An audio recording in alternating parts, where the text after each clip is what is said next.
You know the idea that you have in your heart, the one that you're really passionate about, but you just don't do anything with it because you don't feel good enough, or you feel scared, or perhaps you just don't feel smart enough.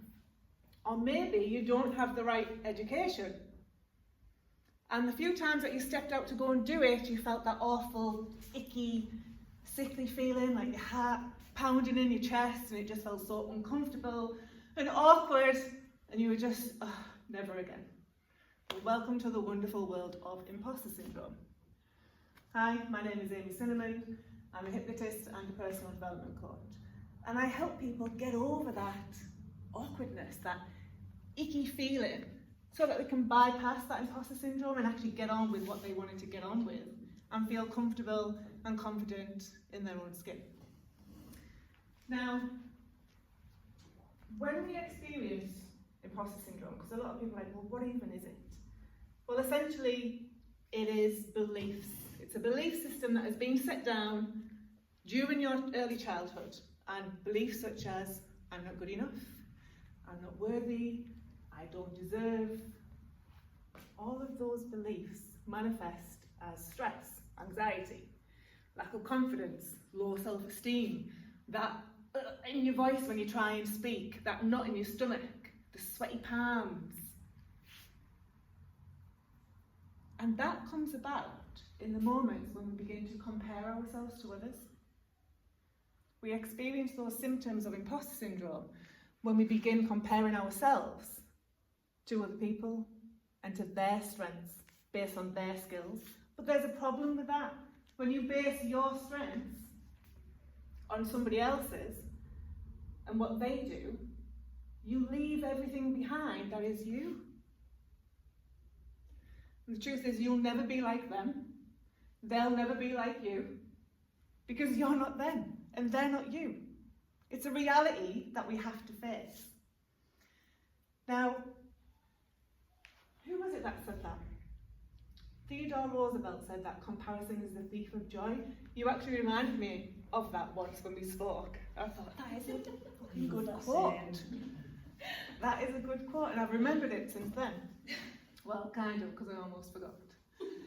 And so I had this client of mine, and she came to me because she just had a recent promotion, and ever since she got promoted, she had this fear of being found out.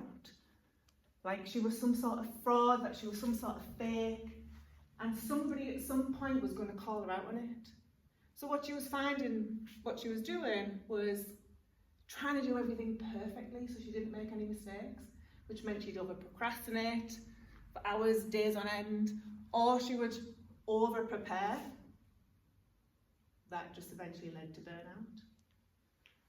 And underneath that, it was because she felt like she wasn't worthy, she wasn't deserving of the responsibility that she'd been given. And she would attribute all of her success to luck rather than her own abilities.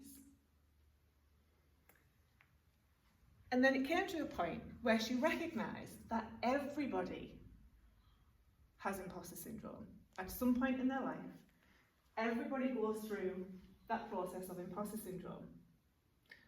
When you change jobs, when you change course, when you shift gears, when you move up to the next level, of course you have imposter syndrome.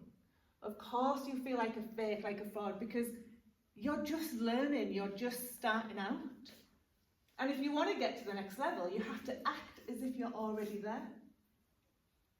And it's not about being a fraud, it's not about presuming that you have more knowledge than what you actually have. It's about preparing for who you're going to be in the future.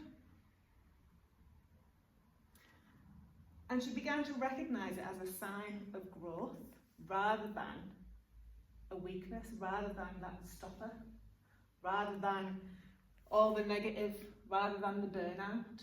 She began to see it as a sign of growth. And Stephen Bartlett, who was amazing, said somewhere on his podcast that he is meant to spend his life in the state of an imposter. If he's in a room and he doesn't feel like an imposter, then he's in the wrong room. And he says, if I'm to learn, if I'm to grow, I have to change rooms. We feel like an imposter because it's unfamiliar. There's a part of you that wants to keep you safe, that wants to keep you where you are in your little comfort zone, because it's all about self-preservation. And the beliefs that we have are all about self-preservation. They don't want to be blown out the water, they want to stay where they are. They want you to stay where you are. So the moment we step outside of that, it feels awkward, it feels uncomfortable. And guess what? Good. I was going to say fucking good, but I felt like I felt like that's not me. That's not me. And that's the secret, is to actually be more of who you are. So rather than comparing to other people, you have to lean into who you are as a person, flaws and all, right? Little quirks, your little weird ways, your little mad snorty pig laugh, like all of that has got to be in there. Because if you decide that parts of you need to be left out, then you're not your full self when you're with other people, when you're doing business meetings, when you're doing calls with clients. How nice is it when you're having a conversation with somebody and they are just themselves? How good does it make you feel? And what's great about that, and what really helped me and this client of mine actually be more of ourselves, was that idea that the more I am of me, the more authentic I am, the more I'm just myself, it gives other people permission to do the same.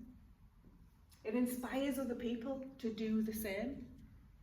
And I thought, oh, hang on, that's flipping brilliant. So I can just be me and still not make it about me, because I'm making it about you, because I want you to feel good. So I'm going to feel good about myself, so you can feel good. So we have to begin to cultivate self-love. And sometimes that can be difficult because we believe what we hear in here. We believe that inner critical voice. We believe that self-judgment. And we've had it for a long time. It's been our friend. Part of us that we've relied on at some point in the past. It's kept us safe. And we want to believe it. But there's a problem with that. There's a problem with that judge of yours. You can't be objective. You can't be independent and unbiased. Right? So you have to recognise it for what it is. You have to recognise that self-judgment. You have to recognise those moments when you start to feel anxious, when you start making excuses, or you secretly hope that the host's neighbour's budgies died and it's going to get cancelled. You have to recognise that for what it is and label it. Because when we label it, when we name it,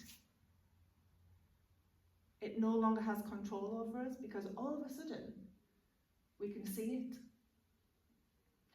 When we believe it and we just think, oh, well, this is just how it is, I'm just not good at talking, I'm just not good at that, and somebody said something when I first came in, oh, God, I'd never do that.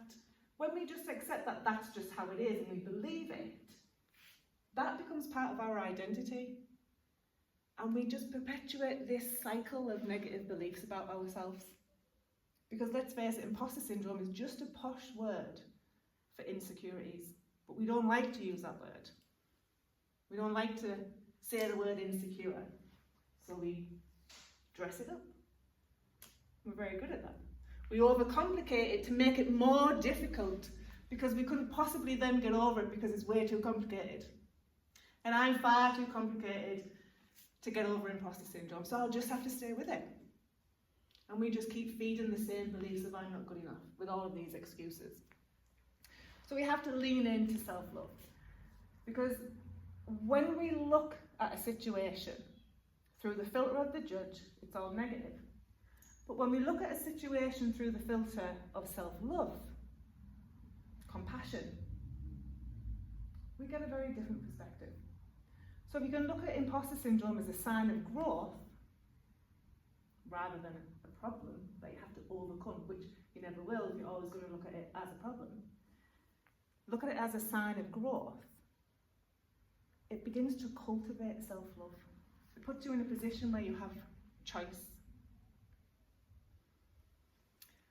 Which actually reminds me of a story.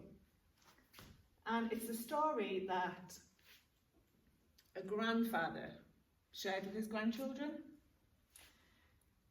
And he told them all a story about these two wolves that were having a battle inside of him. And one wolf was full of anger and fear, hatred, self-pity, judgment, criticism. And the other wolf was full of joy, full of love, full of passion, full of authenticity, full of truth. And he said that these wolves are having a fight inside of me on a daily basis, and in each and every one of us. And the grandchildren all sat there and thought about this for a while the grandfather took a drink.